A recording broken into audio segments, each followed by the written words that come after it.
Hello friends, இன்றைக்கி நம்ம என்ன பார்க்க போகிறோம்னா A to Z சீரியஸில் O for onion schezwan fried rice. இது ரொம்பவே சிம்பிள். அது மட்டும் இல்லாமல் பேச்சுலர்ஸ்க்குலாம் இன்னுமே ஈஸியாக இருக்கும். இந்த ரெசிபி கண்டிப்பாக ட்ரை பண்ணி பாருங்கள். அதுக்கு ஃபர்ஸ்ட் கொஞ்சமாக எண்ணெய் இல்லைனா பட்டர் ஆட் பண்ணிவிட்டு கார்லிக் அண்ட் இஞ்சி இது நல்லா குட்டி குட்டியாக சாப் பண்ணி சேர்த்துக்கோங்க. அது கூடவே வெங்காயம், இதுதான் மேஜர் இன்க்ரீடியன்ட். இதையுமே சேர்த்துட்டு நல்லா அதை ஃப்ரை பண்ணிக்கோங்க. இப்போ பார்த்தீங்கன்னா நான் கொஞ்சமாக செஷ்வான் சாஸ், அதுக்கப்புறமா சோயா சாஸ் ஆட் பண்ணிவிட்டு இதை நல்லா மிக்ஸ் பண்ணிவிட்டேன்.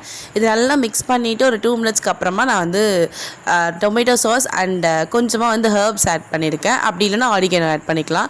அண்ட் சால்ட் எவ்வளோ தேவையோ அவ்வளோ ஆட் பண்ணிவிட்டு நல்லா மிக்ஸ் பண்ணிடலாம். கொஞ்சமாக அந்த ஸ்வீட்னஸ் தெரியணுன்றதுக்காக நான் சுகர் ஆட் பண்ணியிருக்கேன். இப்போ நான் பாயில் பண்ணி வச்சுருந்த இந்த பாஸ்மதி ரைஸை இதில் ஆட் பண்ணிக்கிறேன். இது ஒரு 80 to 90% பாயில் ஆனால் போதும். அதுக்கு மேலே ஆயிடுச்சுன்னா கண்டிப்பாக ரொம்ப சாஃப்டாக இருக்கும், இல்லைனா உடஞ்சிரும். அப்புறம் நமக்கு ஃப்ரைட் ரைஸ் மாதிரி இருக்காது. அதனால் இந்த டெக்ஸ்சரில் இருந்துச்சுன்னா கரெக்டாக இருக்கும். இப்போ பாருங்கள், ஃபுல்லாக ரெடி ஆகிடுச்சு. அவ்வளோதாங்க. இந்த சிம்பிளான ரெசிபியை நீங்களும் ட்ரை பண்ணி பார்த்துட்டு எப்படி வந்துச்சுன்றதை கமெண்ட் பண்ணுங்கள். அப்படியே மறக்காமல் லைக் பண்ணுங்கள், ஷேர் பண்ணுங்கள், சப்ஸ்கிரைப் பண்ணுங்கள். பாய்.